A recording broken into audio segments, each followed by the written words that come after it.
Salut à tous, on se retrouve aujourd'hui pour un nouvel épisode de Thread Horror Show Halloween. C'est parti.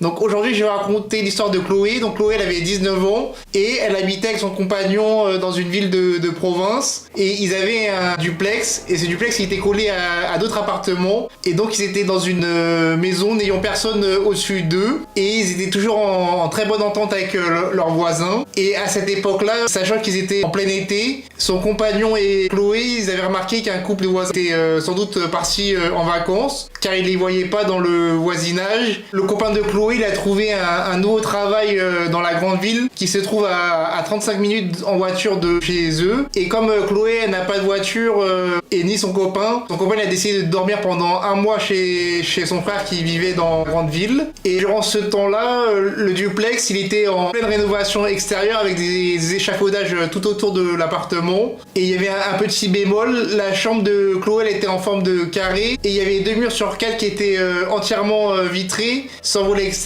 et donc avec simplement des rideaux qui occultaient la vue. Et il y avait un autre bémol, c'était un des rideaux, il était cassé. Si quelqu'un montait sur l'échafaudage, il pouvait voir dans l'appartement sans problème. Donc ça veut dire que quelqu'un pouvait observer Chloé en train de dormir comme le rideau n'était pas été cassé. Donc entre temps, Chloé elle a constaté qu'ils avaient deux nouveaux voisins qui habitaient dans l'un des appartements qui étaient collés à leur appartement. Et ces deux hommes, ils étaient grands et sacrément costauds.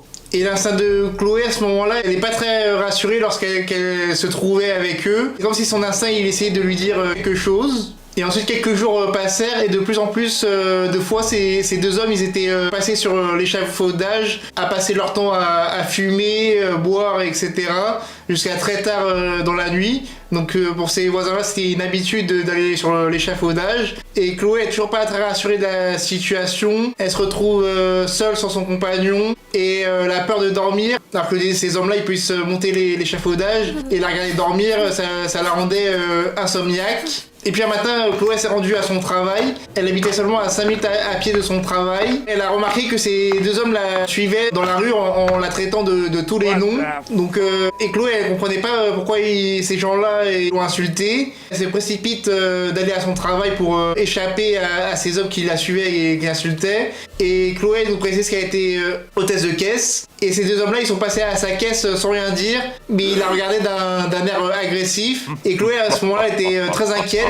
Donc elle a décidé d'en parler à sa chef, au cas où il devait se passer quelque chose un jour. Et ensuite, quelques jours passent, et ça fait environ 4 semaines que le couple de voisins était parti en vacances, et donc 2 semaines que les deux hommes étaient arrivés. Et entre-temps, Chloé, elle tenait son compagnon au courant par téléphone, mais elle ne souhaitait pas qu'il loupe son embauche à cause de simples peurs non fondées de la part de Chloé. Son copain il est resté à distance pendant ce temps-là. Et donc il y a un matin, Chloé elle boit son café et elle voit un homme debout contre le cadran de la porte de la voisine d'en face. Il regarde dans l'appartement de Chloé et Chloé elle trouve ça bizarre. Elle se prépare tout de même à aller à son travail. Elle ouvre sa porte et elle voit une équipe de GIGN rentrer en courant dans l'appartement collé au sien. Et donc Chloé elle en avait conclu que l'homme contre le cadran était quelqu'un de l'équipe habillé en civil pour observer les alentours. Il y a un des chefs du GIGN qui lui demande ensuite à Chloé si elle n'avait pas par hasard vu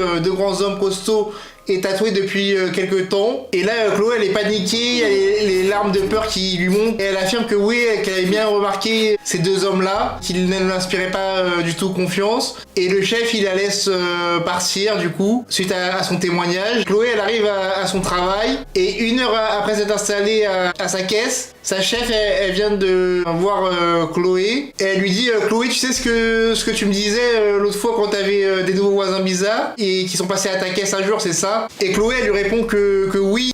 Elle lui explique que le GIGN est passé chez elle ce matin en les cherchant. Et là, sa chef, elle ouvre grand les yeux. Elle lui dit les gendarmes, ils ont regardé les caméras du magasin pour voir à quoi ils ressemblaient. Le GIGN, ils lui ont dit que ces hommes, ce sont 2 tueurs à la machette de Paris en cavale et qui seraient cachés dans un appart. Et à ce moment-là, Chloé perd toute connexion avec le monde extérieur. Elle dit qu'elle aurait pu être la prochaine victime et qu'elle a eu énormément de chance, qu'il ne s'est rien passé, alors qu'elle était seule, sans son copain, à son appartement, que ces individus, ils savaient où elle travaillait et où elle vivait. Chloé, elle est paniquée de tout ça. Et le couple de voisins, il est revenu. Et ils ont évidemment déménagé. Et Chloé également, suite à ça, elle a déménagé de son appartement. Donc voilà pour l'histoire de Chloé, de ces 2 voisins un peu étranges qui a failli lui coûter la vie. Donc voilà pour l'histoire d'aujourd'hui. Je te donne rendez-vous demain pour un nouvel épisode. Allez, salut!